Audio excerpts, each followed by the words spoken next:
Hello tears, அஸ்ஸலாமு அலைக்கும் வரஹ்மத்துல்லாஹி வபரகாத்துஹு. இலங்கை ஆசிரியர் சேவையின் தரம் 3க்கு ஆட்சேர்ப்பு செய்வதற்கான போட்டி பரீட்சை 16வது வகுப்பில் உங்களை சந்திப்பதில் பெரும் மகிழ்ச்சி அடைகின்றேன். இன்றைய வகுப்பிலும் இலவே கலந்துரையாடியது போல 50 வினாக்களை கொண்டு ஒரு வினாத்தாள் வழங்கப்பட்டிருக்கிறது. அதாவது இது 2வது பயிற்சி வினாத்தாள். நாங்கள் 17ஆம் திகதி பயிற்சிக்காக செய்யப்பட்டிருந்த வினாத்தாளை தான் இந்த வகுப்பில் கலந்துரையாட இருக்கின்றோம். ஸோ இந்த வகுப்பு உங்களுக்கு பிரயோசனம் உள்ள வகுப்பாக இருக்கும் அப்படின்னு சொல்லி நினைக்கிறேன். மாணவர்கள் பரீட்சைக்கு முகம் கொடுத்து பரீட்சை வினாத்தாளை குறிப்பிட்ட நேரத்துக்குள், அதாவது 1 மணித்தியாலத்துக்குள் செய்து முடித்திருந்தாலும் ஏலவே குறிப்பிட்டது போன்ற இம்முறை போட்டித்தன்மை மிக அதிகமாக காணப்படுகிறது. அதாவது 97,000 அப்ளிகேஷன்ஸிலிருந்து கிட்டத்தட்ட 23,000 பேர் தெரிவு செய்யப்பட இருக்கின்றனர். எனவே கிட்டத்தட்ட பரீட்சைக்கு விண்ணப்பித்து பரீட்சை செய்ய போகின்ற பரீட்சார்த்திகள் 4 ஒருவருக்குத்தான் இலங்கை ஆசிரியர் சேவைக்குள் உள்நுழைவதற்கான சந்தர்ப்பம் இருக்குது அப்படின்றத நான் ஆல்ரெடி சொல்லியிருந்தேன். ஸோ எனவே நீங்கள் இன்னும் கூடுதலான பயிற்சிகள் மேலும் செய்ய வேண்டும். அதாவது 2 வினா பத்திரங்களிலும் 40 புள்ளிகளை பெற்றால் நீங்கள் பரீட்சையில் வினா பத்திரங்களிலும் ஜென்ரல் நாலேஜ் மற்றும் ஐக்யூ வினா பத்திரங்கள் இரண்டிலும் 40 புள்ளிகளுக்கு மேல் பெற்றால் நீங்கள் பரீட்சையில் சித்தியடைந்தவராக கருதப்படுவீர்கள். என்றாலும் கூடுதலான புள்ளிகள் பெற வேண்டிய கட்டாயம் இம்முறை காணப்படுகிறது. ஏனென்றால் போட்டித்தன்மை கூடுதலாக காணப்படுகின்றதால் அனைவரும் அதிக பயிற்சி செய்து சிறப்பான முறையில் பரீட்சைக்கு தோற்றி இலங்கை ஆசிரியர் சேவையில் உள்நுழைவதற்கான சந்தர்ப்பத்தை நீங்களும் பெற்றுக்கொள்ள வேண்டும் என்ற பிரார்த்தனையையும் வாழ்த்துக்களையும் தெரிவித்துக் கொண்டு இன்றைய வகுப்புக்குள் நுழையலாம்.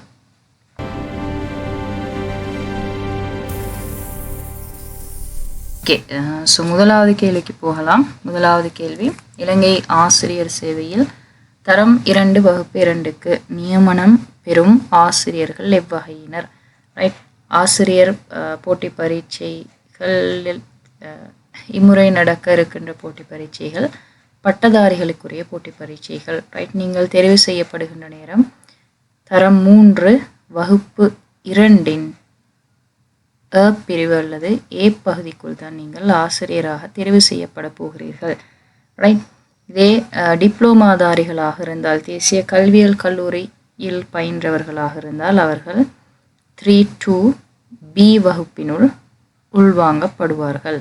ஓகே, ஸோ கல்வி மானி பட்டதாரிகள் அப்படின்னு சொல்லவர்கள், அதாவது பிஇடியுடன் வெளியேறுபவர்கள், இவர்களைத்தான் நாங்கள்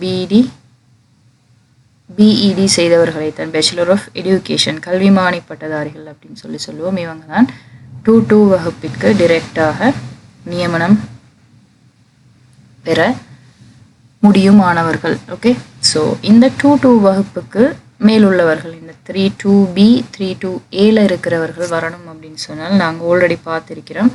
இபி எக்ஸாம்ஸ், இபி மொடியூல்ஸ் நீங்கள் முதலாவது மொடியூல்ஸ் 7 மொடியூல்ஸ் நீங்கள் இந்த 2-2க்கு வர்றதுக்காக கவர் பண்ணணும்.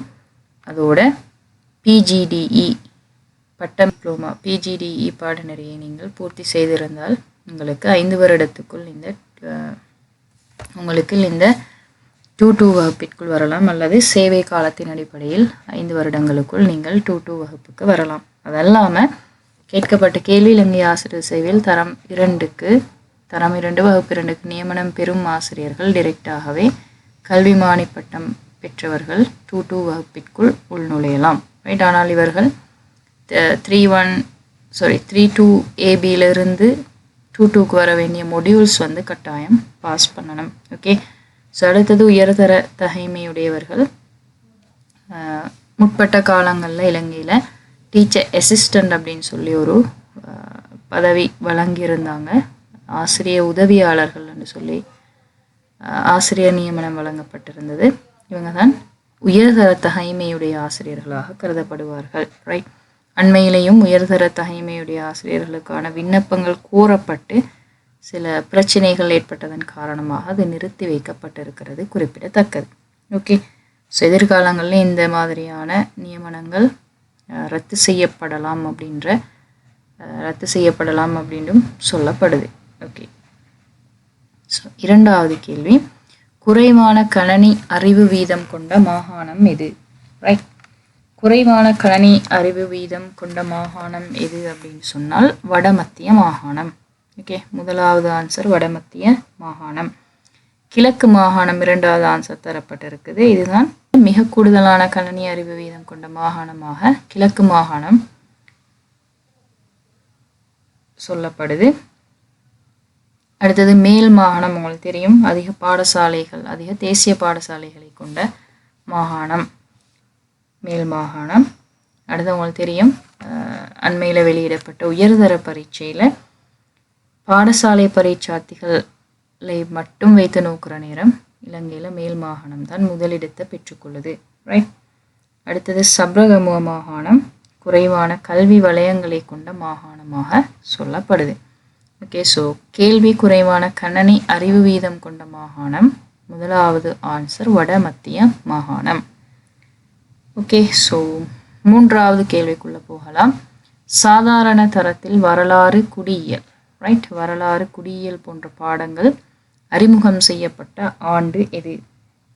நாங்கள் ஆல்ரெடி இந்த ஆண்டுகள் தொடர்பாக ஒவ்வொரு ஆண்டுகளையும் இடம்பெற்ற முக்கிய நிகழ்வுகள் தொடர்பாக ஆல்ரெடி ஒரு வகுப்பில் தனியாக இந்த ஆண்டுகள் தொடர்பான விடயங்களை மாத்திரம் கலந்துரையாடி இருக்கிறோம்.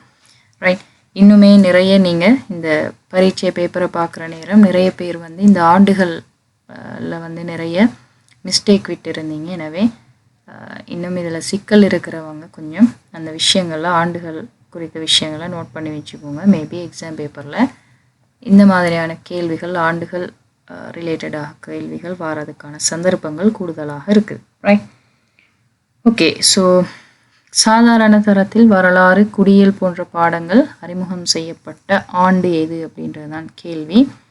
ஸோ வரலாறு, குடியியல் போன்ற பாடங்கள் 2007ஆம் ஆண்டு தான் அறிமுகம் செய்யப்படுது. ரைட், உங்களுக்கு தெரியும் 2001ஆம் ஆண்டை பொறுத்தவரையில் Z ஸ்கோர் அறிமுகம் செய்யப்பட்ட ஒரு ஆண்டு. ரைட், அடுத்தது 2000ஆம் ஆண்டு உயர்தர பரீட்சையை பொறுத்தவரையில் ஆரம்ப காலங்களில் 4 பாடங்கள் இருந்தது. புள்ளிகளை மையமாக கொண்டுதான் பல்கலைக்கழகங்களுக்குள்ள உள்வாங்கினாங்க.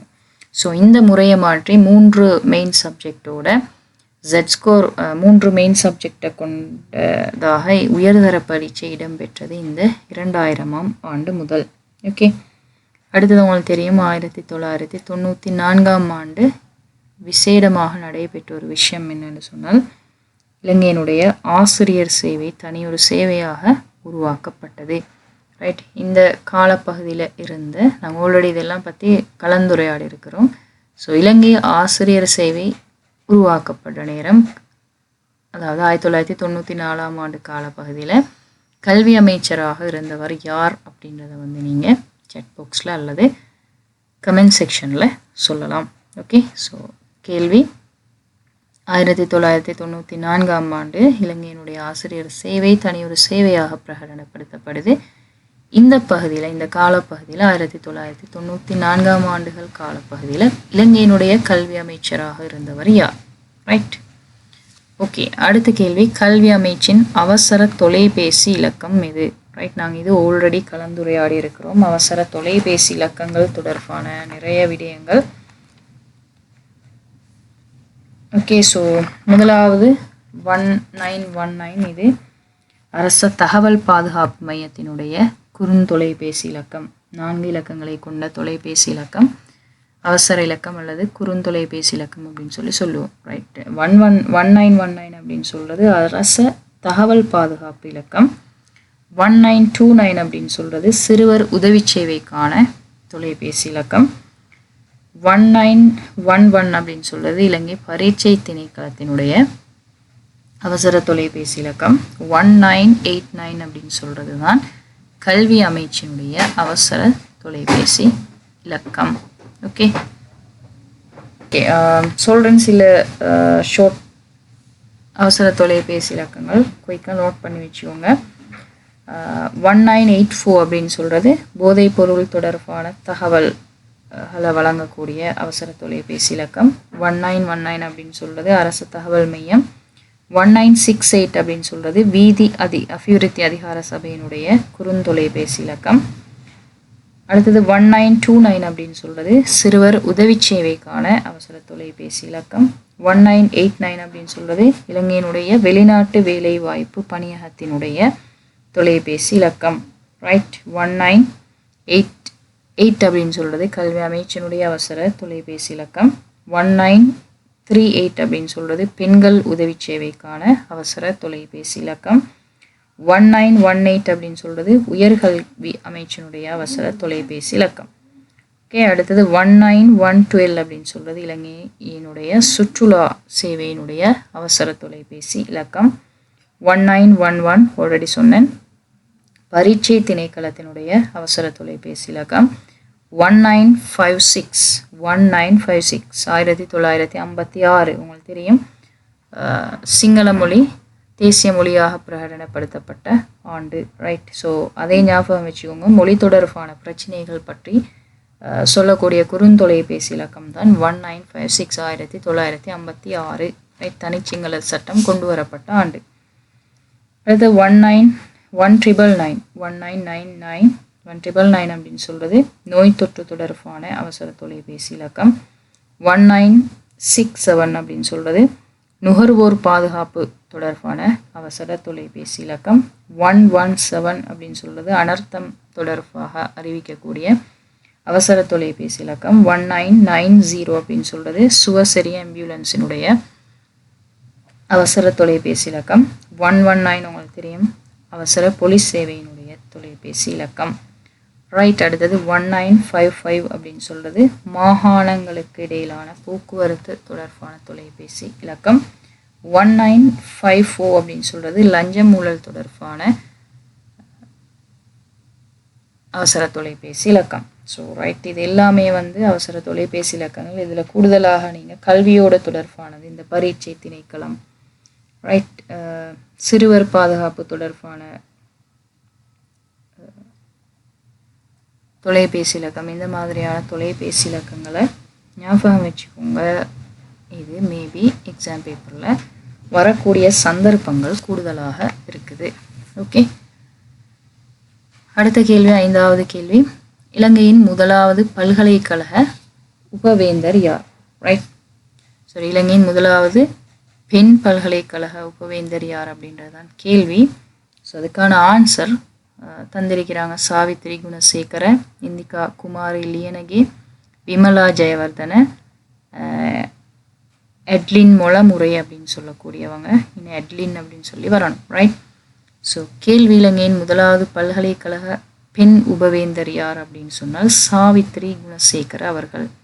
ஸோ கீழே தந்திருக்கிற ஆட்களும் சளைத்தவர்கள் அல்ல. இவங்க யார் அப்படின்னு சொன்னால் இந்திகா குமாரி லியனகே. உங்களுக்கு தெரியும் இலங்கையினுடைய 2026ஆம் ஆண்டதாக அண்மையில் நியமிக்கப்பட்ட இலங்கையினுடைய முதலாவது பெண் பரீட்சை பணிப்பாளர். ரைட். இந்த நியமம் நீங்கள் கூடுதலாக ஞாபகம் வச்சுக்கொள்ளணும் அப்படின்றது ஞாபகம் வச்சுக்கொண்டால் நல்லா. ஓகே. அடுத்தது விமலா ஜெயவர்தன் அவர்கள் இலங்கையினுடைய முதலாவது பெண் அமைச்சராக தெரிவு செய்யப்பட்டவர். எட்லின் மொளமுறை அப்படின்னு சொல்லக்கூடியவர் இலங்கையினுடைய முதலாவது பெண் பாராளுமன்ற உறுப்பினர்கள். ரைட்.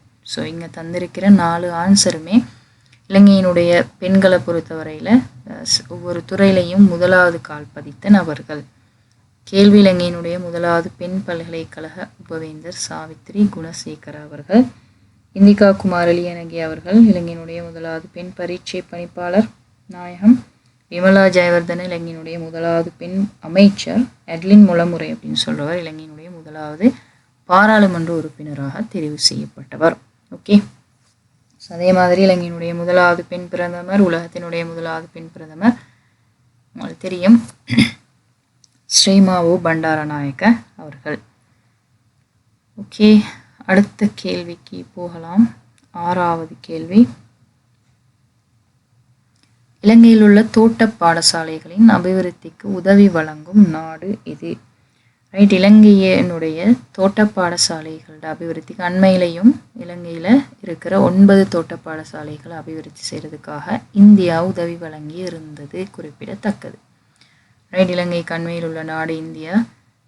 இலங்கையில் உள்ள தோட்ட பாடசாலைகளுக்கு அபிவிருத்தி செய்கிறதுக்காக உதவி வழங்குகிற நாடு இந்தியா. ரைட். நோர்வே பார்த்தீங்கன்னா இலங்கையில் உள்ள பாடசாலைகளில் இருக்கிற தளபாடங்களை உருவாக்குறதுக்காக உதவி செய்கிற ஒரு நாடு. ரைட். அதுதான் நோர்வே. அதாவது இவங்க எப்படி உதவி செய்கிறாங்க நோர்வேயில் இருக்கிற ஒவ்வொரு அரசாங்க ஊழியரும் அவர்களுடைய சேலரியிலிருந்து $1 வந்து டொனேட் பண்ணுறாங்க இலங்கையில் இருக்கிற மாணவர்களுக்கு. பெஞ்ச், டேபிள், சேர்ஸ் எல்லாம் வந்து அதாவது தளபாடங்களை செய்து கொடுக்கறதுக்காக. ரைட். அடுத்தது தாய்லாந்து, சீனா அப்படின்னு சொல்லக்கூடிய 2 ஆன்சர். சீனாவும் வந்து மிக முக்கியமான ஒரு நாடு இலங்கையோட கல்வித்துறையில் குறிப்பிட்ட நேரம். அதாவது 1993ஆம் ஆண்டு இலங்கையில் இலவச சீருடை வழங்கப்பட்டது அப்படின்னு சொல்லியிருந்தோம். அது உங்களுக்கு ஆல்ரெடி தெரியும். ரைட். இலவச சீருடைக்கு பதிலாக பண வவுச்சர் வழங்கப்பட்டது. இதுவும் நாங்கள் அடிக்கடி பேசியிருக்கிறோம். ஸோ இலங்கையில் இலவச சீருடைக்கு பதிலாக பண வவுச்சர் எந்த ஆண்டு முதல் வழங்கப்பட்டது அப்படின்றத நீங்கள் கமெண்ட்டில் அல்லது சட்டில் வந்து சொல்லலாம். ஓகே. ஸோ சீனாவை பொறுத்தவரையில் அண்மைய காலங்களில் இலங்கையில் இலவச சீருடை வழங்குறதுக்கான நிதி உதவியை வழங்கிய நாடு வந்து சீனா. ஓகே. அடுத்த கேள்வி.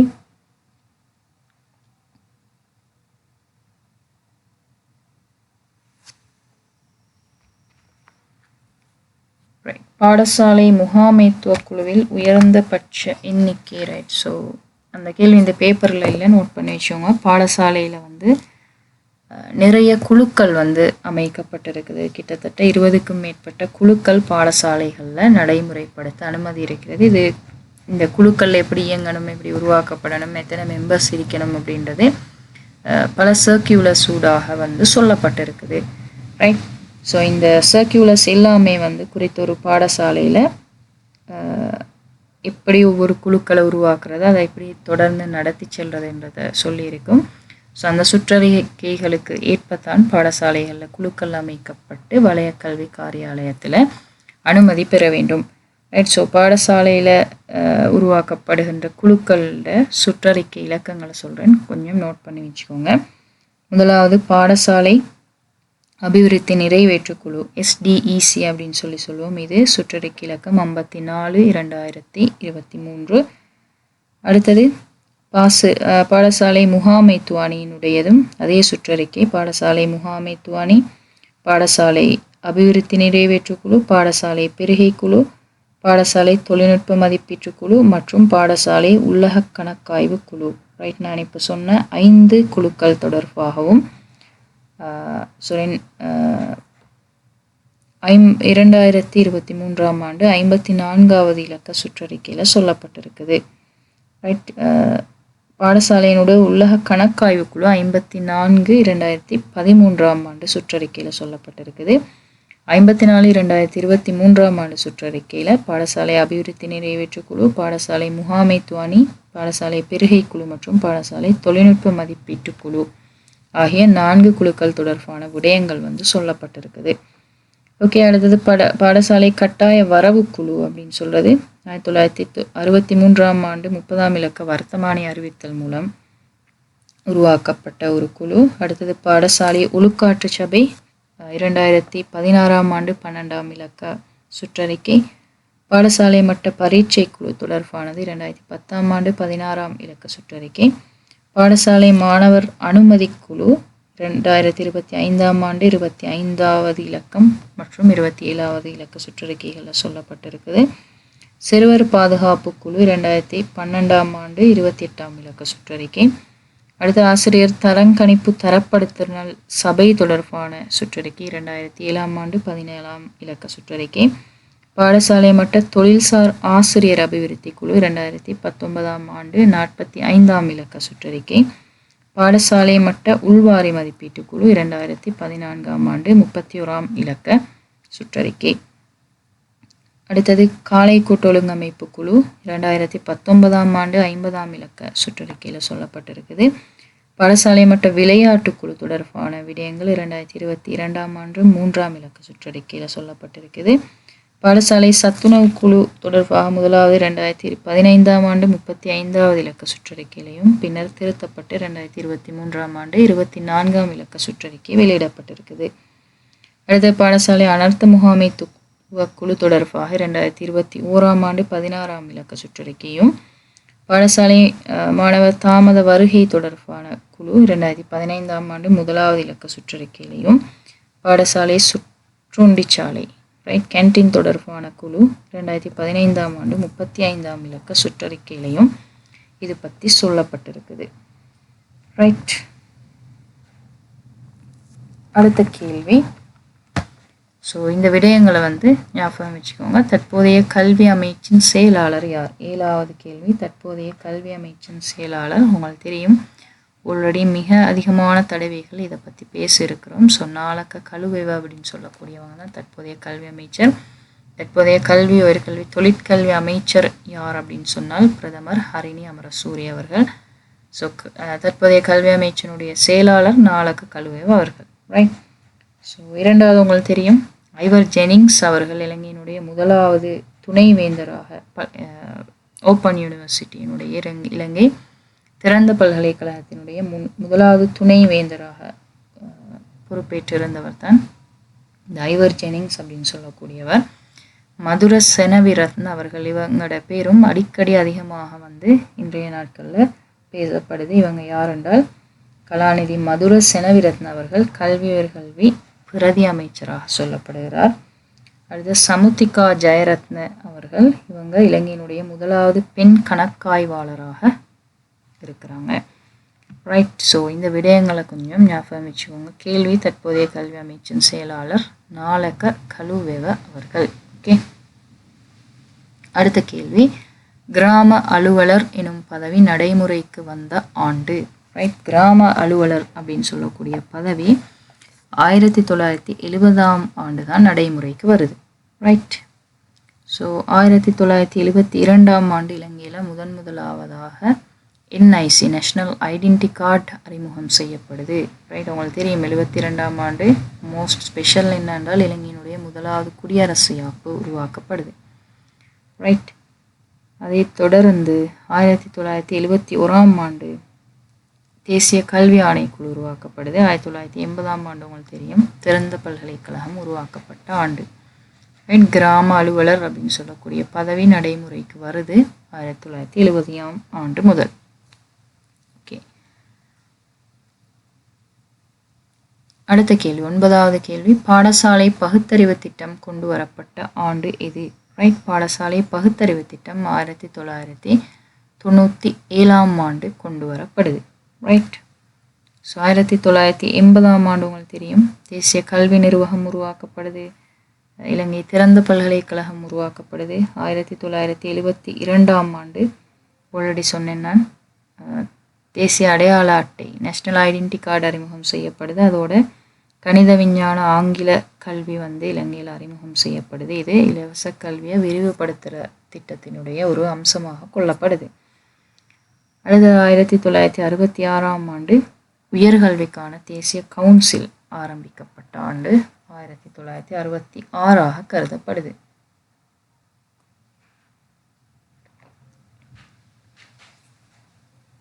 அடுத்த கேள்வி, 10வது கேள்வி, காபோத்த சாதாரண தர பரீட்சையில் ஒரு மாணவன் தோற்றக்கூடிய கட்டாய பாடங்களின் எண்ணிக்கை யாது? ரைட். இது 2017ஆம் ஆண்டு தென்மாகாண போட்டி பரீட்சையில் கேட்கப்பட்ட ஒரு வினா. ரைட். காபோத்த சாதாரண தர பரீட்சையை பொறுத்தவரை தற்பொழுது ஒரு மாணவர் 9 பாடங்களுக்கு முகம் கொடுக்குறாரு. ஸோ அவங்க அதில் 6 கட்டாய பாடங்களும் 3 பக்கெட் சப்ஜெக்ட் 3 தெரிவு பாடங்களும் இருக்கும். ரைட். இந்த 3 தெரிவு பாடங்களுக்குள்ளே வரக்கூடிய ஏதாவது ஒரு பாடத்தை அவர் தெரிவு செய்து 3 தெரிவு பாடங்களுக்கு தோற்றலாம். அதோட கட்டாய பாடங்கள் 6. ரைட். உங்களுக்கு தெரியும் சமயம், ஆங்கிலம், மொழிப்பாடம், வரலாறு, கணிதம், விஞ்ஞானம், ஆங்கிலம், இந்த 6 பாடங்களுக்கும் கட்டாயம் ஒரு மாணவர் தோற்றணும். இது கட்டாய பாடம் அப்படின்னு சொல்லுவோம். ஸோ இது தவிர்ந்த ICT, geography, right, civics, commerce, second language, வேறு ஜப்பனீஸ் அந்த மாதிரி சப்ஜெக்ட் இருக்குது. வேறு மொழி பாடங்கள் எல்லாமே வந்து இந்த தெரிவு பாடங்களுக்குள்ளே வரும். ஓகே, ஸோ கட்டாயம் ஒரு மாணவர் 6 கட்டாய பாடங்களையும் 3 தெரிவு பாடங்களையும் சேர்த்து மொத்தம் 9 பாடங்களுக்கு பரீட்சைக்கு முகம் கொடுப்பார். ஸோ கட்டாய பாடங்கள் எத்தனை என்றால் 6. ஓகே, அடுத்த கேள்வி 11வது கேள்வி. 1945ஆம் ஆண்டு இலவச கல்வி திட்டத்தை அறிமுகம் செய்கிறதுக்கு முன்னோடியாக இருந்தவர் யார்? ரைட், இது உங்களுக்கு தெரியும். இலங்கையினுடைய இலவச கல்வியின் தந்தை அப்படின்னு சொல்லி போற்றக்கூடிய CWW கண்ணங்கரா அவர்கள்.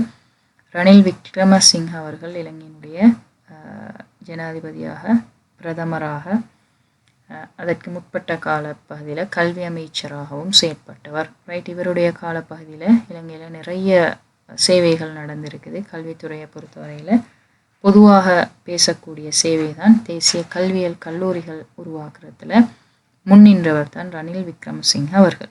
ரைட், அடுத்து EA நுகேவெல அவர்கள். இவர்களை பொறுத்தவரையில் இவங்க தான் இலங்கையினுடைய சுதந்திரத்துக்கு பிறகு இலங்கையினுடைய முதலாவது கல்வி அமைச்சராக இருந்தவர். அடுத்த ரிச்சர்ட் பத்திரன அவர்கள். ரிச்சர்ட் பத்திரன் அவர்களுடைய காலப்பகுதியில் தான் இலங்கையில் நாங்கள் ஆல்ரெடி பார்த்திருந்தோம் ஆசிரியர் சேவை ஆரம்பிக்கப்பட்டது இவருடைய காலப்பகுதியில். ஓகே, இது இல்லாமல் இலங்கையினுடைய கல்வி அமைச்சர்களாக நிறைய பேர் இருந்திருக்கிறாங்க. ஸோ அவர்களும் நிறைய சேவைகளை இலங்கைக்காக செஞ்சிருக்கிறாங்க. அடுத்த கேள்வி, இது மிக இலகுவான ஒரு கேள்வி. உலக கல்வி பிரகடனத்தின் உறுப்புரைகள் எத்தனை அப்படின்னு சொல்கிறது உங்களுக்கு தெரியும். இது உறுப்புரைகள் 10. ரைட், உங்களுக்கு தெரியும். தேசிய கல்வி குறிக்கோள்கள் இலங்கையிட 7 இருக்குது. ஸோ 8 குறிக்கோள்களும் 7 தேர்ச்சிகளும் வந்து சொல்லப்பட்டிருக்குது. ஓகே, இதையும் நாங்கள் தனித்தனியாக ஆல்ரெடி பார்த்துருக்கிறோம். ஸோ இந்த விஷயங்களை கொஞ்சம் நோட் பண்ணி வச்சுக்கோங்க. உலக கல்வி பிரகடனத்தில் உறுப்புரைகள் 10, இலங்கையில் கல்வியினுடைய குறிக்கோள்கள் 8, அடையப்பட வேண்டிய தேர்ச்சிகள் கல்வியினூடாக இந்த வகையான தேர்ச்சிகள் அடையப்படணும் அப்படின்னு சொல்லி எதிர்பார்க்குற தேர்ச்சிகள் 7 இருக்குது. அடுத்த கேள்வி, இலங்கையில் சிறுவர் பாதுகாப்பு அதிகார சபை நிறுவப்பட்ட ஆண்டு எது?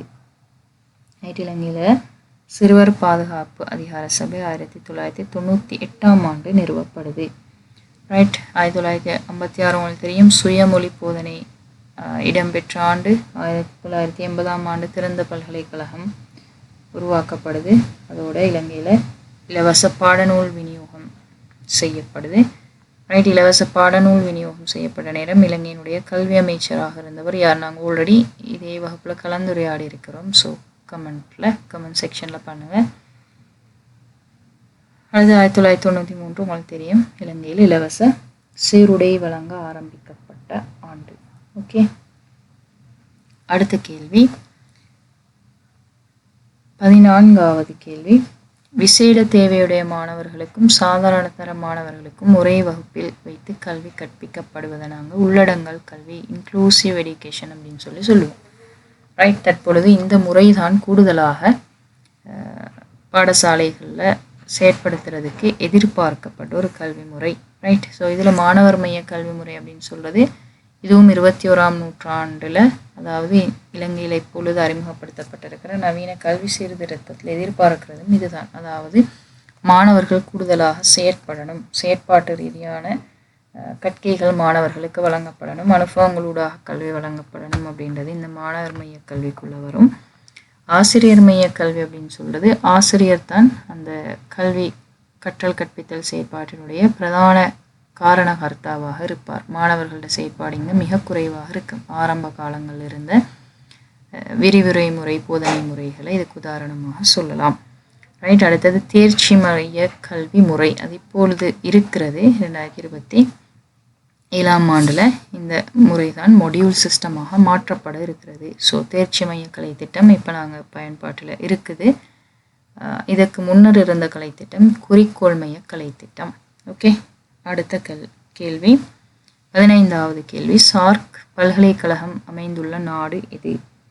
ரைட், சார்க் பல்கலைக்கழகம் இந்தியாவில் அமைஞ்சிருக்குது. இத்தாலி உங்களுக்கு தெரியும், இலங்கை உலகத்தினுடைய முதலாவது பல்கலைக்கழகம் யுனிவர்சிட்டி ஆஃப் பொலோக்னா அப்படின்னு சொல்லக்கூடிய பல்கலைக்கழகம் அமைய பெற்றிருக்கிற நாடு ஜப்பான். உங்களுக்கு தெரியும் யுஎன்ஓவினுடைய யுனைடெட் நேஷன் ஆர்கனைசேஷனுடைய பல்கலைக்கழகம் இருக்கிற நாடு ஜப்பானில். இது 1973ஆம் ஆண்டு உருவாக்கப்பட்டது. அடுத்தது இலங்கையில் உங்களுக்கு தெரியும் இதுவரைக்கும் 17 பல்கலைக்கழகங்கள் இருக்கிறது. அதோடு சேர்த்து 5 உயர்கல்வி நிலையங்கள் மொத்தமாக யூஜிசி ரெக்கக்னைஸ் பண்ண உயர்கல்வி நிலையங்களாக 22 உயர்கல்வி நிலையங்கள் இருக்குது. இதில் இலங்கையினுடைய 17 பல்கலைக்கழகங்கள் இருக்குது. ஓகே, அடுத்த கேள்வி, இலங்கை திறந்த பல்கலைக்கழக முதல் உபவேந்தர் யார்? ஜெனிங்ஸ் அவர்கள். இதையும் ஆல்ரெடி நாங்கள் பார்த்துருந்தோம். அவங்க தான் முதலாவது உபவேந்தர் இலங்கை திறந்த பல்கலைக்கழகத்தினுடைய. ரைட். அடுத்து ஹென்றி ஸ்டீல் ஓல்கோட் அப்படின்னு சொல்கிறவர் இலங்கையினுடைய வரலாற்றில் மிக பெரும் பேசு பொருளாக இருந்த ஒரு நபர்.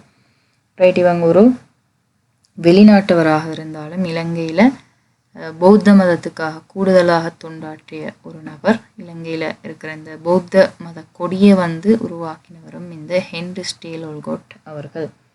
ரைட். அடுத்தது இடபிள்யூஎம் லலித் ஏகநாயக்க அவர்கள். இவங்க தான் தேசிய கல்வி ஆணைக்குழுவினுடைய ஓய்வு பெற்ற தலைவர், அதாவது மேல் நீதிமன்ற நீதிபதியாக இருந்தவர். ஓகே, ஓய்வு பெற்ற மேல் நீதிமன்ற நீதிபதியாக இருந்தவர்.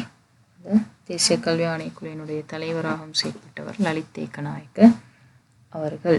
ஓகே, அடுத்த கேள்வி, உயர்தள கலை பிரிவில் Z ஸ்கோர் குறைவாக உள்ள பாடமாக கருதப்படுவது? ரைட். Z ஸ்கோர் குறைவாக உள்ள பாடமாக இந்த மொழி பாடங்கள் தான் கருதப்படுது. ரைட். மொழி பாடங்களோட அழகியல் பாடம், மதம் சார்பான பாடங்கள், அடுத்தது வரலாறு பாடம் வரும். ரைட். இது அண்மையில் வெளியிடப்பட்ட தகவலுக்கு அமைய Z ஸ்கோர் கூடிய பாடங்களாக இதில் தந்திருக்கிற இந்த தர்க்கம், அரசியல், புவியியல், அதோட ஐசிடி, பொருளியல் போன்ற பாடங்கள் Z ஸ்கோர் கூடின பாடங்களாக கருதப்படுது. ரைட். மொழி பாடங்கள் தான் இம்முறை சொல்லப்பட்டதற்கு அமைய Z ஸ்கோர் குறைவான பாடங்களாக பதியப்பட்டிருக்குது. இந்த கேள்வி 18வது கேள்வி, சர்வபள்ளி கல்வி முறையை அறிமுகம் செய்த நபர் யார்? சர்வபள்ளி கல்வி முறையை ராதாகிருஷ்ணன் அவர்கள் தான் அறிமுகம் செய்கிறாங்க. ரைட். அடுத்தது ரவீந்திரநாத் தாகூர் அவர்களுடைய கல்வி மையமாக இருந்தது சாந்தி கேதம் அப்படின்னு சொல்கிறது. சாந்தி கேதம் அப்படின்ற ரவீந்திரநாத் தாகூர் அவர்களுடைய கல்வி முறை. ராதாகிருஷ்ணன் அவர்களுடைய தான் சர்வபள்ளி கல்வி முறை. ரைட். போர்த்துகேயர் ஒல்லாந்தர் இவர்கள் இந்த பரிஸ் பாடசாலைகள், செமினரி, மிஷனரி போன்ற கல்வி முறைகள் இவர்கள்ட கல்வி முறைகளாக காணப்படுது. ரைட். அதோட கல்வி தத்துவவியலாளர்கள் நிறைய பேர் இருக்கிறாங்க. இதில் இவங்க 2 பேரும் கீழேத்தைய கல்வி தத்துவவியலாளர்களாக சொல்லப்படுறாங்க. John Dewey, Plato, Aristotle, right, Socrates, இவங்கெல்லாம் மேலைத்தேய கல்வியல் சிந்தனைவாதிகளாக சொல்லப்படுறாங்க. ரைட்.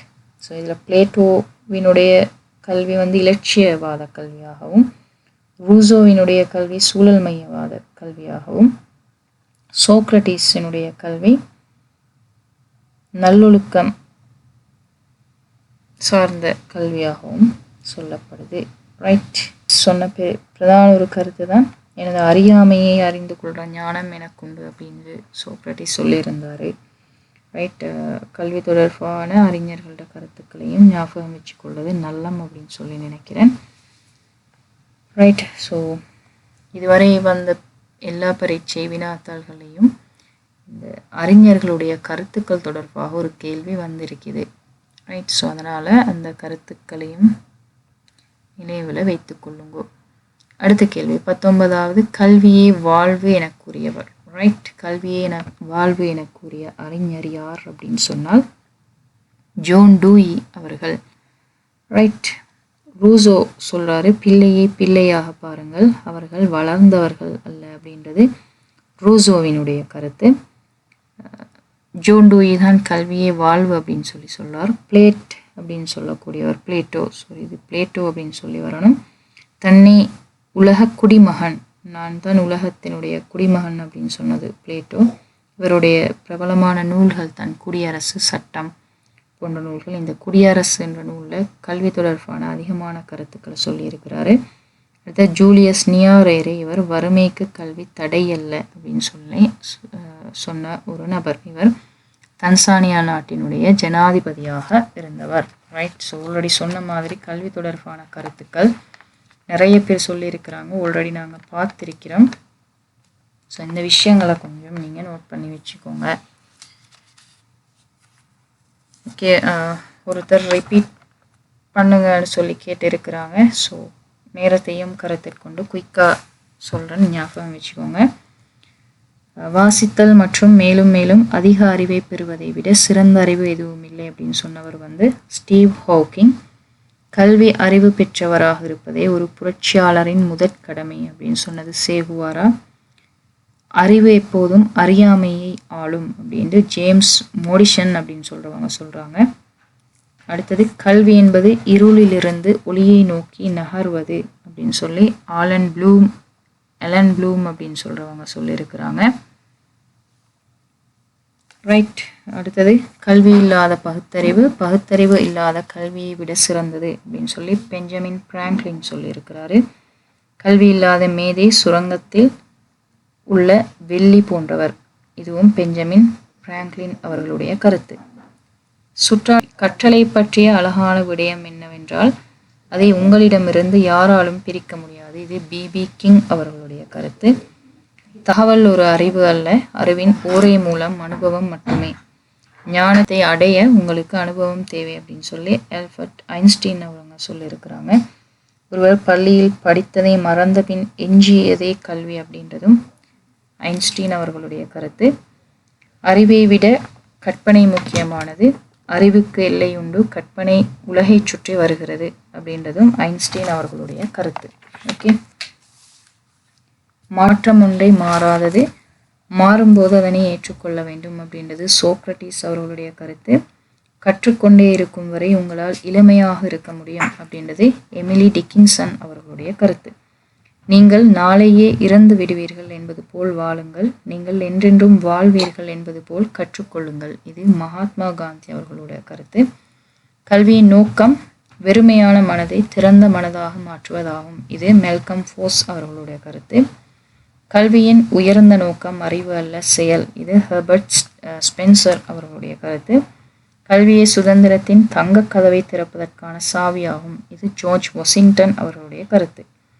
உலகை மாற்ற உங்களால் பயன்படுத்தக்கூடிய சக்தி வாய்ந்த ஆயுதம் கல்வி அப்படின்னு சொன்னது நெல்சன் மண்டேலா அவர்கள். குடிமக்கள் கல்வி அறிவு பெறாதவரை எந்த ஒரு நாடும் உண்மையில் அபிவிருத்தி அடைய முடியாது. இதுவும் நெல்சன் மண்டேலா அவர்களுடைய கருத்து. கற்காமல் இருப்பதை விட பிறக்காமல் இருப்பதே நல்லது, ஏனெனில் அறியாமைதான் தீவினையின் மூலவேர். இது பிளேட்டோ அவர்களோட கருத்து. ரைட். அடுத்தது பிள்ளைகளுக்கு வழங்கும் கல்வி உலகை புரிந்து கொள்ளக்கூடியதாக இருக்க வேண்டும். இது ஸ்பின்சோ அவர்களோட கருத்து. ஐன்ஸ்டீன் அவர்கள் சொல்கிறாங்க, எனது மாணவர்களுக்கு நான் ஒருபோதும் கற்பிப்பதில்லை, அவர்கள் கற்றுக்கொள்ளக்கூடிய சூழ்நிலைகளை ஏற்படுத்த மட்டுமே முயற்சிக்கிறேன் அப்படின்னு ஐன்ஸ்டீன் சொல்கிறாரு. கல்வி ஒருவன் தன்னுடைய சொந்த காலில் நிற்பதற்கு உதவி செய்ய வேண்டும், வெறும் புள்ளி விவரங்களை சேகரிப்பதல்ல. மனதை ஒருமுகப்படுத்துவதுதான் என்னை பொறுத்தவரையில் கல்வியின் அடிப்படை இலட்சியமாகும் அப்படின்னு சொல்லி சுவாமி விவேகானந்தர் சொல்லியிருக்கிறாரு. கல்வியின் வேர்கள் கசப்பானவை, அதன் கனிகள் இனிப்பானவை அப்படின்றது அரிஸ்டோட்டல் அவர்களோட கருத்து. நல்ல ஒழுக்கத்தை உருவாக்குவதற்காகவும் மன வலிமையை வளர்ப்பதற்காகவும் விரிந்த அறிவை தருவதாகவும் ஒருவனை தனது சுய வலிமையை கொண்டு நிற்கச் செய்வதாகவும் இருக்கக்கூடிய கல்விதான் நமக்கு தேவை அப்படின்றதும் சுவாமி விவேகானந்தர் அவர்களோட கருத்து. வாழ்க்கை என்பது ஒரு போர்க்களம், இதை மக்கள் எதிர்கொள்வதற்கும் அதில் வெற்றி பெறுவதற்கும் உரிய தகுதியை தருவதாக கல்வி இருக்க வேண்டும். இதுவும் சுவாமி விவேகானந்தர் சொன்னது. பிள்ளையின் அனுபவமே சிறந்த ஆசான். இது மரியா மொண்டசூரி அவர்களோட கருத்து. கல்வியை இது ஏழைகளின் சொத்து அப்படின்ட்டு CWW கண்ணங்கரா அவர்கள் சொல்லியிருக்கிறார்கள். சிங்கம் போன்ற மன உறுதியை வெளிப்படுத்துவதற்கும் பயன்படுத்துவதற்கும் கல்வி இருக்க வேண்டும். கல்வி என்பது ஒருவனுக்கு தன்னம்பிக்கையை தருவதாக அமைய வேண்டும் அப்படின்னு சொல்லி சுவாமி விவேகானந்தர் சொல்லியிருக்கிறாரு. ஒரு பள்ளியின் கதவை திறப்பவன் ஒரு சிறைச்சாலையை மூடுகிறான். இது விக்டர் ஹியூகோ அவர்களோட கருத்து. அனுபவங்களை அனுபவங்களுக்காகவே பிள்ளைகளுக்கு பெற்றுக் கொடுக்க வேண்டும். அனுபவங்களை அனுபவங்களாகவே பிள்ளைகளுக்கு பெற்றுக் கொடுக்க வேண்டும் அப்படின்னு ஜோன் டூயி சொல்லியிருக்கிறாங்க. துப்பாக்கிகளை விட பயங்கரமான ஆயுதங்கள் புத்தகங்களே அப்படின்னு சொல்றது மார்ட்டின் லூதர் கிங் அவர்களோட கருத்து. கல்வியும் தத்துவமும் ஒரு நாணயத்தின் இரு பக்கங்கள் போன்றன அப்படின்றது டபிள்யூ ரோஸ் அவர்களுடைய கருத்து. ரைட். கல்வி ஒரு வாழ்க்கை செயன்முறையன்றி எதிர்கால வாழ்க்கைக்கான ஆயுதம் அப்படின்ட்டு ஜோன் டூயி அவர்கள் சொல்லியிருக்கிறாங்க. கல்வி என்பது இயற்கைக்கு ஏற்ப வழங்கப்படுவது ஒரு செயற்றொடராகும். பிள்ளையின் கல்வியை அவரவர் ஆற்றல்கள், தேவைகள் மற்றும் விருப்புகளுக்கேற்ப வழங்க வேண்டும் அப்படின்ட்டு ஜீன் ஜாக் ரூசோ அவர்கள் சொல்லியிருக்கிறாங்க. கல்வியின் பிரதான நோக்கமாக அமைவது புதியவற்றை செய்யக்கூடிய நிர்மாண மற்றும் புத்தாக்க திறனுள்ள தேடியாயும் தனிநபர்களை உருவாக்குவதாகும் அப்படின்றது பியாஜே அவர்களுடைய கருத்து. ஜீன் பியாஜே அவர்களுடைய கருத்து. அடுத்து வெறுப்புக்குரியவற்றை முழுமையாக நீக்குவதற்கும் விரும்பத்தகுந்தவற்றை விருப்புடன் தழுவிக்கொள்வதற்குமான பயிற்சி செயன்முறையாக கல்வி கருதப்படலாம் அப்படின்றது பிளேட்டோ அவர்களோட கருத்து. தன்னை பற்றிய விளக்கத்தை பெற்றுக்கொள்வதற்கு தேவையான அறிவை வழங்கும் செயன்முறை கல்வியாகும் அப்படின்னு சோக்ரட்டிஸ் சொல்லியிருக்கிறாரு. தன்னை பற்றிய விளக்கத்தை பெற்றுக்கொள்வதற்கு தேவையான அறிவை வழங்கும் செயல்முறை கல்வி அப்படின்றது சோக்ரட்டிஸ் அவர்களுடைய கருத்து. கல்வி என்பது அனுபவங்களை ஒழுங்கமைப்பதும் மீளமைப்பதும் ஆகும் அப்படின்னு சொல்லி ஜோன் டூயி சொல்லியிருக்கிறாரு.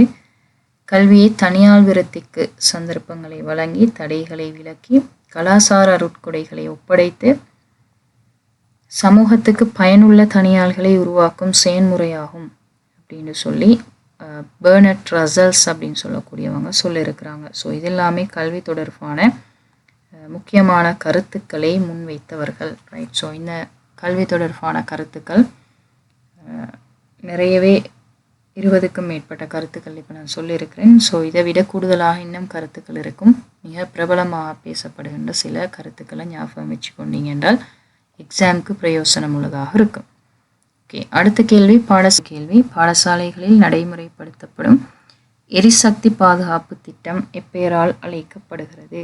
ரைட். சுரக்கிமு லங்கா அப்படின்னு சொல்கிறது தான் எரிசக்தி பாதுகாப்பு திட்டம். இலங்கையில் இதுவரை நடைமுறைப்படுத்தப்பட்ட பல திட்டங்கள் தொடர்பாக நாங்கள் தனியாக ஒரு கிளாஸில் பார்த்துருக்குறோம். ஸோ அந்த டவுட்கள் இருந்தால் அந்த விடயங்களை இன்னொருக்க செக் பண்ணிக்கோங்க. ரைட்.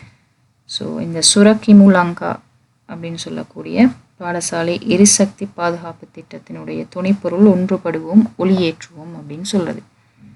ரைட். பிரஜாசக்தி அப்படின்னு சொல்கிறது பொருளாதார ரீதியாக அபிவிருத்தியை வழங்கி கல்வி கலாச்சாரத்தை வலுப்படுத்தி மீத்திறன் கொண்ட சமூகத்தை கட்டி எழுப்பக்கூடிய ஒரு திட்டம் தான் பிரஜாசக்தி அப்படின்னு சொல்கிறது. சிசு செரிய போக்குவரத்து திட்டம்.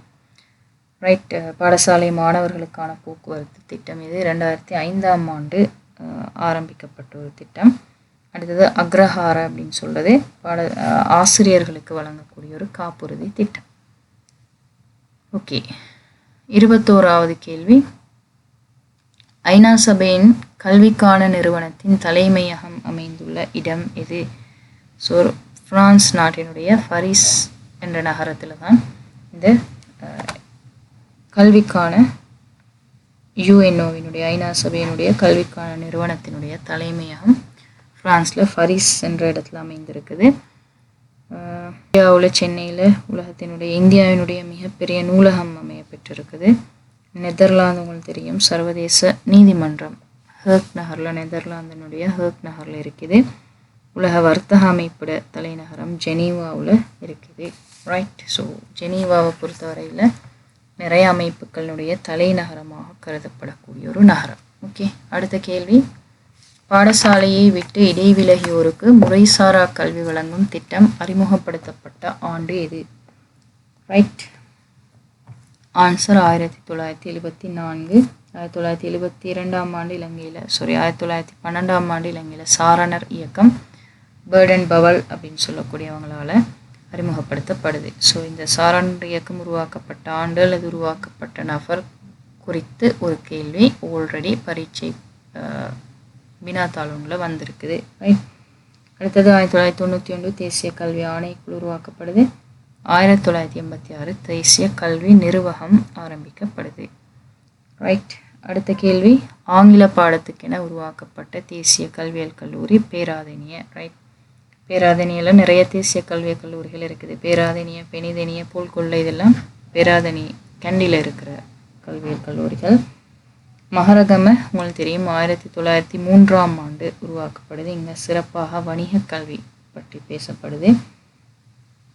முதலாவது அமைக்கப்பட்ட தேசிய கல்வியல் கல்லூரி தான் மகாவலி குளியாபிட்டிய அப்படின்னு சொல்கிறது. தொழில்நுட்பத்துறைக்காக 2017ஆம் ஆண்டு அமைக்கப்பட்ட தேசிய கல்வியியல் கல்லூரி அமைந்திருக்கிற இடம். அடுத்த கேள்வி 24வது, 2025ஆம் ஆண்டு காபோத்த உயர்தர பெறுபேறுகளின்படி முதலிடம் பெற்ற மாகாணம் எது? ரைட். பொறுத்தவரையில் வட மாகாணம் தான். தனிப்பட்ட பரீட்சார்த்திகள் மற்றும் பாடசாலை பரீட்சார்த்திகள் இருவரும் சேர்த்து வட மாகாணம் முதலிடத்தில் இருக்குது. பாடசாலை பரீட்சார்த்திகளை மட்டும் நோக்கிற நேரம் மேல் மாகாணம் முதலிடத்தை பெற்றுக்கொள்ளுது. ஓகே. மேல் மாகாணம் 4வது இடத்துல இருக்குது. உவா மாகாணம் ஐலண்ட் ரீதியாக 7வது இடத்துல இருக்குது மாகாண மட்டத்தில் இந்த A-level ரிசல்ட்ஸை பொறுத்தவரையில். ரைட். அடுத்த கேள்வி 25வது, இலங்கையின் கல்வி நவீனமயமாக்கப்பட்ட வருடம் 1980. 1980 நடந்த விடயங்கள் ஆல்ரெடி நாங்கள் கதைச்சிருக்கிறோம், ரிமைண்ட் பண்ணிக்கோங்க. 1903ஆம் ஆண்டு இலங்கையினுடைய முதலாவது ஆசிரியர் பயிற்சி கல்லூரி உருவாக்கப்படுது. 1965ஆம் ஆண்டு இலங்கை IMF-இடம் இருந்து முதலாவது கடன் பெற்ற ஆண்டு. 1952ஆம் ஆண்டு தான் இலங்கையில் முதலாவது சாதாரண தர பரீட்சை இடம்பெறுது. ரைட். அடுத்த கேள்வி 26, அரச ஊழியர்களின் சம்பளம் மற்றும் தரம் தொடர்பாக மறுசீரமைக்கப்பட்ட சுற்றறிக்கை 3/2016 அப்படின்னு சொல்லுது. 2016-12 அப்படின்னு சொல்லுது பாடசாலைகளில் ஒழுக்கம் பேணப்படல் தொடர்பான சுற்றறிக்கை. 2017-10 அப்படின்னு சொல்லுது போசாக்கு திட்டம் தொடர்பான சுற்றறிக்கை. 2016-21 அப்படின்னு சொல்லுது பாடசாலைக்குள் நுழைகிற பெற்றோர்களினுடைய ஆடை தொடர்பாக பேசக்கூடிய சுற்றறிக்கை. ஓகே. ஸோ 27வது கேள்வி, பிள்ளை நேய திட்டத்துக்கு அனுசரணை வழங்கும் அமைப்பு இது? பிள்ளைகள் தொடர்பாக கூடுதலாக கவனம் செலுத்துகிறது யுனிசெஃப். யுனெஸ்கோ குறித்த சில நாடுகள் அல்லது உலக நாடுகள் இருக்கிற அந்த நாடுகளுடைய விஞ்ஞான கலாச்சார மரபுரிமைகள் தொடர்பாக கவனம் செலுத்தக்கூடிய ஒரு அமைப்பு. ரைட். IMF உங்களுக்கு தெரியும் உலக நாடுகளுக்கு அவங்களுடைய பொருளாதார பிரச்சனைகளை தீர்க்கிறதுக்காக கடன் வழங்கக்கூடிய ஒரு அமைப்பு. இது வேர்ல்ட் ஹெல்த் ஆர்கனைசேஷன், உலக சுகாதார தாபனம். ரைட். இது எல்லாமே ஐக்கிய நாடுகள் சபையினுடைய இந்த 3 துணை நிறுவனங்கள். அடுத்த கேள்வி, பரீட்சை திணைக்களத்தின் முதலாவது பரீட்சை ஆணையாளர் யார்? பரீட்சை திணைக்களத்தினுடைய முதலாவது பரீட்சை ஆணையாளர் LLG குணதிலக் அவர்கள். ஆதர்விதம் உள்ள அவர்கள் பரீட்சை திணைக்களத்தினுடைய முதலாவது பணிப்பாளர் நாயகம் அவர்கள். இந்திகா குமார் இளையனகி அவங்க இலங்கை பரீட்சை திணைக்களத்தினுடைய முதலாவது பெண் பணிப்பாளர் நாயகம். ஸ்ரீமாவு பண்டார் நாயக்க உங்களுக்கு தெரியும் உலகத்தினுடைய முதலாவது பெண் பிரதமராக பேசப்பட்ட ஒருவர். சில நேரம் இப்படியான நாங்கள் இப்போ ஆல்ரெடி பார்த்த மாதிரி கேள்வி இதில் குறித்தொரு துறையோட தொடர்பில்லாத நபர்களை கேட்டு வரலாம். ஸோ இந்த முதல்ல இருக்கிற 3 பேருமே இலங்கை பரீட்சை திணைக்களத்தினுடைய தொடர்பு பெற்றவர்கள். இவங்க தான் அரசியலோட தொடர்புப்பட்ட ஒரு நபர். ஓகே. ஸோ இப்படியான கேள்விகளும் எதிர்பார்க்கலாம். நாங்கள் நடைமுறையில் பிரயோகம் ரீதியான கேள்விகள். தற்போது நடைமுறையில் உள்ள மாணவர் பாராளுமன்ற சுற்றறிக்கை எது?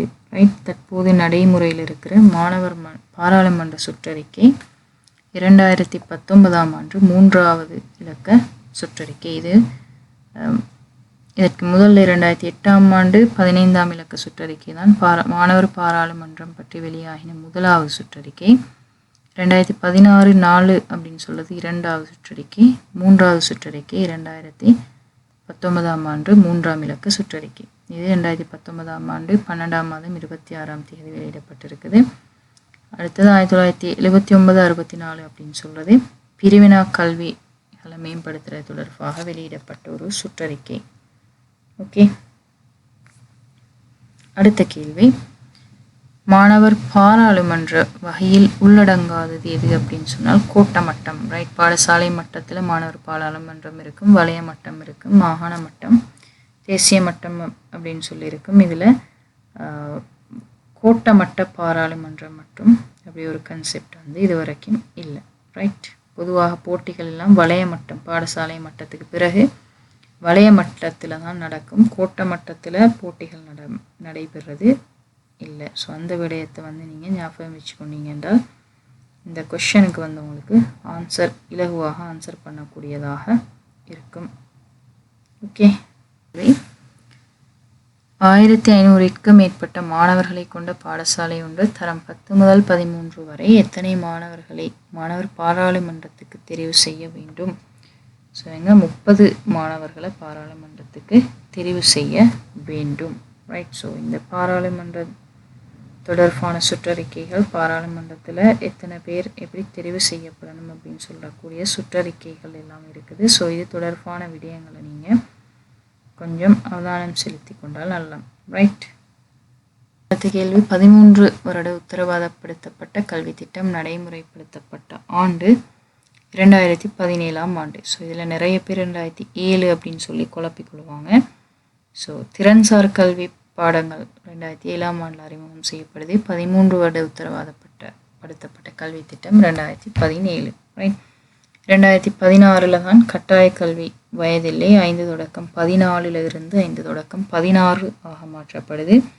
2024ஆம் ஆண்டு என்ஐசி அப்படின்னு சொல்லி வழங்கப்படுது.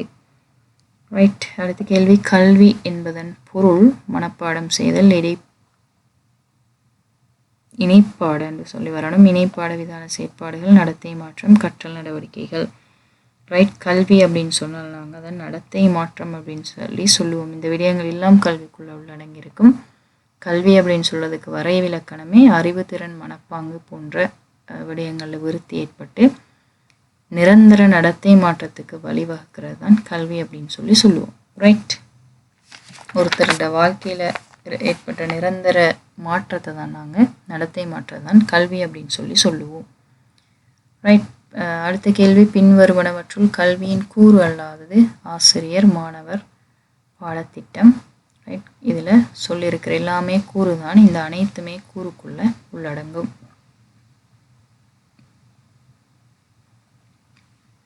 அடுத்த கேள்வி, பாடசாலை உணவுக்குழு தொடர்பாக வெளியிடப்பட்டுள்ள சுற்று நிருபம் 3/2026. ரைட், 11/2026 அப்படின்னு சொல்றது மாணவர்களை உடல் ரீதியாக தண்டிப்பதற்கு எதிரான தடை சட்டம். இது அண்மையில் வெளியிடப்பட்டது. அடுத்த 31/2014 உள்வாரி வெளிவாரி மதிப்பீடு தொடர்பான சுற்றறிக்கை. 2017-10 அப்படின்னு சொல்றது போசாக்கு திட்டம் தொடர்பான சுற்றறிக்கை. ஸோ உணவுக்குழு தொடர்பான சுற்றறிக்கை 3/2026. அடுத்த கேள்வி 36வது, இலங்கையில் லண்டன் உயர்தர பரீட்சை அறிமுகப்படுத்தப்பட்ட ஆண்டு 1952ஆம் ஆண்டு.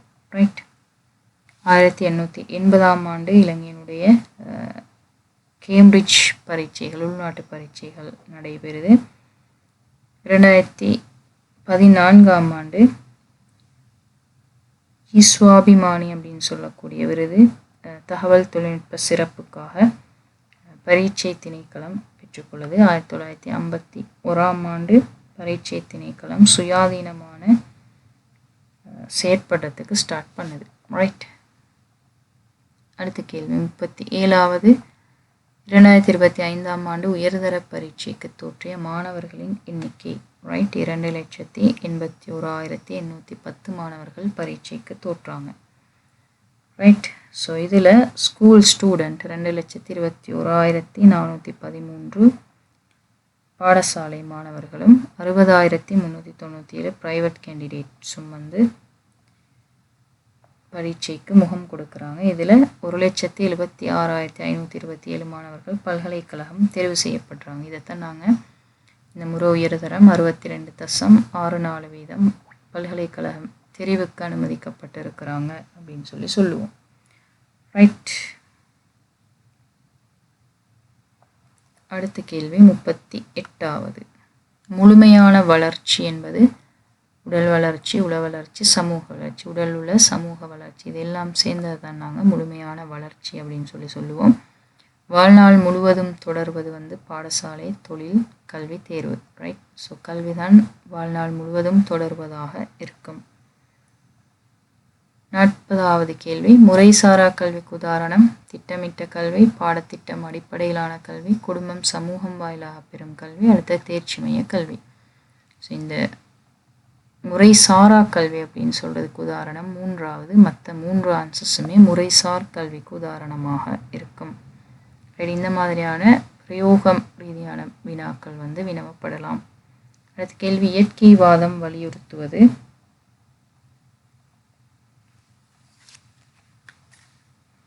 கற்றல் சுதந்திரத்தை தான் இயற்கைவாதம் வலியுறுத்தும். ரைட்.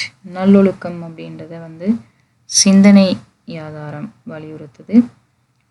உணர்வு அறிவியல் அப்படின்னு சொல்றத யதார்த்தவாதம் சொல்லுது. செய்து கற்றல் அப்படின்றத நடைமுறைவாதம் சொல்லுது. ரைட். இதெல்லாம் ஆரம்ப காலத்தில் இருந்த கல்வி முறைகள். ரைட். அடுத்த கேள்வி. கற்பித்தல் செயல்முறை தொடங்குவது மதிப்பீடு, கணிப்பீடு, திட்டமிடல், பின்னூட்டம். ரைட் ஆன்சர் திட்டமிடல். திட்டமிட்டதன் ஊடாகத்தான் கற்பித்தல் செயல்முறை ஸ்டார்ட் ஆகுது என்று சொல்லப்படுது. அடுத்த கேள்வி. கடமையிலிருந்து இடைவிலகல் என்பது நீங்கள் உங்களுடைய தொழிலிருந்து அறிவிக்காமல் 14 நாட்களுக்கு மேல் கடமைக்கு சமூகம் அளிக்காமல் இருந்தால் அதைத்தான் நாங்கள் வெக்கேஷன் ஆஃப் போஸ்ட், கடமைக்கு இடைவிலகல் அப்படின்னு சொல்லுவோம். ரைட். 44வது கேள்வி. மாணவர் பதிவு பதிவேட்டை எத்தனை ஆண்டுகள் பேண வேண்டும்? ரைட். சட்டப்படி நாங்கள் மாணவர் பதிவேட்டை 6 வருடங்கள் பாடசாலையில் பேண வேண்டும் அப்படின்னு நடைமுறையில் சொல்லப்படுது. ரைட். கல்வி உரிமையியல் சட்டம் இலங்கைக்கு கொண்டு வரப்பட்ட ஆண்டு எது?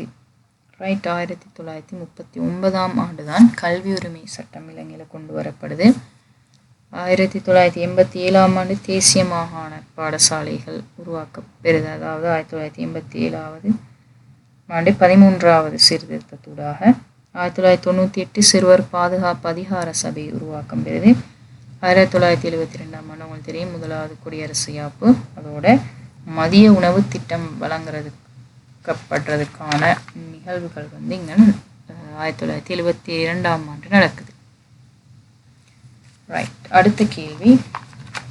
அதிகளவு மாகாண பாடசாலைகள் காணப்படும் மாவட்டம் எது? ரைட். அதிகளவு மாகாண பாடசாலைகள் எங்கே இருக்குது அப்படின்னு சொன்னால் குருநாகல் மாவட்டத்தில் இருக்குது. ரைட். உங்களுக்கு தெரியும் கொழும்பு மாவட்டம் அதிக தேசிய பாடசாலைகளை கொண்ட மாவட்டம். புத்தளம் இலங்கையில் அதிக பாடசாலைகளை கொண்ட கல்வி வலயம் இருக்கிறது தான் புத்தளம். அதிக பாடசாலைகளை கொண்ட மாகாண பாடசாலைகளை கொண்ட மாவட்டம் குருநாகல். ரைட். திருகோணமலை அப்படின்னு சொல்றது குறைவான பாடசாலைகளை கொண்ட மாவட்டம். ரைட். இந்த விடயங்கள் நோட் பண்ணி வச்சுக்கோங்க. இதெல்லாம் அண்மை தரவுகளின்படி எடுக்கப்பட்ட விடயங்கள். ரைட்.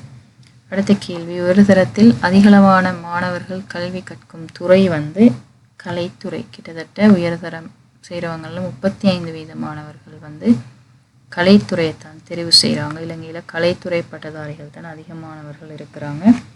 ஸோ இந்த வீதத்தை குறைக்கிறதுக்கு தான் இடெக் பிடெக் அப்படின்னு சொல்லக்கூடிய திட்டங்கள் 2013ஆம் ஆண்டு ஏலவல்லையும் 2016ஆம் ஆண்டு பல்கலைக்கழக கல்வியிலையும் சேர்க்கப்படுது. தொழில்துறையை பொறுத்தவரையில் கிட்டத்தட்ட 3.5 அல்லது 3.6% மாணவர்கள் தான் தொழில்துறையில் கல்வி கற்கிறாங்க. விஞ்ஞானம் கிட்டத்தட்ட 25% மாணவர்கள் விஞ்ஞானமும் கிட்டத்தட்ட 15-20% மாணவர்கள் வணிகமும் கற்கிறாங்க. ஸோ கூடுதலான வகையினர் கலை பிரிவைத்தான் தெரிவு செய்கிறாங்க. அடுத்த கேள்வி. இலங்கையில் குறைந்தளவான வலயக்கல்வி அலுவலகங்களை கொண்ட மாகாணம். ரைட். அதிகளவான கல்வி வலயக்கல்வி அலுவலகங்கள் கிழக்கு மாகாணத்தில் இருக்குது. 17 வலயக்கல்வி அலுவலகங்கள் கிழக்கு மாகாணத்தில் இருக்குது. குறைந்த வலயக்கல்வி அலுவலகங்கள் சப்ரகமு மாகாணத்தில் இருக்குது. ரைட். மத்திய மாகாணம் அதிகளவான மாகாண பாடசாலைகளை கொண்ட மாகாணம். கூடுதலான பாடசாலைகள் இருக்குது மத்திய மாகாணத்தில். வடமத்திய மாகாணம் குறைந்த தேசிய பாடசாலைகளை கொண்ட ஒரு மாகாணம். மேல் மாகாணத்தில் தான் அதிகமான தேசிய பாடசாலைகள் இருக்குது. கிட்டத்தட்ட 79 தேசிய பாடசாலைகள். வட மாகாணத்தில் குறைவான மாகாண பாடசாலைகள் உள்ள மாகாணமாக சொல்லப்படுது. ரைட். அடுத்த கேள்வி 49வது. புதிய கல்வி சீர்திருத்தத்தில் முதல்நிலை கல்வியின் நோக்கம். ரைட். முதல்நிலை கல்வியின் நோக்கம் அடிப்படை வாழ்க்கை தேர்ச்சிக்கான கல்விதான் இந்த முதல்நிலை கல்வியினுடைய நோக்கமாக சொல்லப்படுது. ரைட். வாழ்நாள் முழுவதும் கற்றலுக்கான அடித்தளம் அப்படின்னு சொல்கிறது முன்பள்ளி கல்வியினுடைய குறிக்கோள். வாழ்க்கைக்கான அடித்தளம் அப்படின்னு சொல்கிறது 2ஆம் நிலை கல்வியினுடைய குறிக்கோள். கல்வி மற்றும் தொழில் வாழ்க்கைக்கான அடித்தளம் அப்படின்றது சிரேஷ்ட இடைநிலை பிரிவினுடைய குறிக்கோளாக இருக்குது புதிய கல்வி சீர்திருத்தத்தில். அடுத்த கேள்வி 50வது கேள்வி. கற்றுக்கொண்டே இருக்கும் வரை உங்களால் இளமையாகவே இருக்க முடியும் அப்படின்னு சொன்னது யாரு அப்படின்னு கேட்டிருக்கிறாங்க. ஆன்சர் எமிலி டிக்கின்சன் அவர்கள். கற்றுக்கொண்டே இருக்கும் வரை உங்களால் இளமையாக இருக்க முடியும். ரைட். ஆல்ரெடி நாங்கள் கூடுதலாக கருத்துக்கள் சொன்ன நபர்கள் பற்றி பார்த்துருக்கிறோம். ஸோ இந்த விடயங்கள் உங்களுக்கு யூஸாக இருக்கும் அப்படின்னு சொல்லி எதிர்பார்க்குறேன். ஸோ இன்றைய வகுப்பில் கலந்து கொண்ட அனைவருக்கும் நன்றிகளையும் வாழ்த்துக்களையும் தெரிவித்து கொண்டு இலங்கை ஆசிரியர் சேவையில் நீங்களும் உள்வாங்கப்பட்டு இன்னும் ஒரு சில நாட்கள் தான் இருக்குது பரீட்சைக்கு. ஸோ இந்த நாட்களில் நீங்கள் கூடுதலாக பயிற்சி செய்வீர்கள் அப்படின்னு சொன்னால் கூடுதலான சிறந்த பெறுபேற்றை பெற்று இலங்கை ஆசிரியர் சேவைக்குள் ஒரு சிறந்த நல்ல ஆசிரியராக மிளிர்வதற்கான சந்தர்ப்பம் உங்களுக்கும் கிடைக்கும் அப்படின்னு சொல்லி கிடைக்க வேண்டும் என்று சொல்லி வாழ்த்துக்களையும் பிரார்த்தனைகளையும் தெரிவித்துக் கொண்டு இன்றைய வகுப்பிலிருந்து விடையை பெற்றுக் கொள்கின்றேன். அஸ்ஸலாமு அலைக்கும் வரஹ்மத்துல்லாஹி வபரகாத்துஹு. நன்றி, வணக்கம்.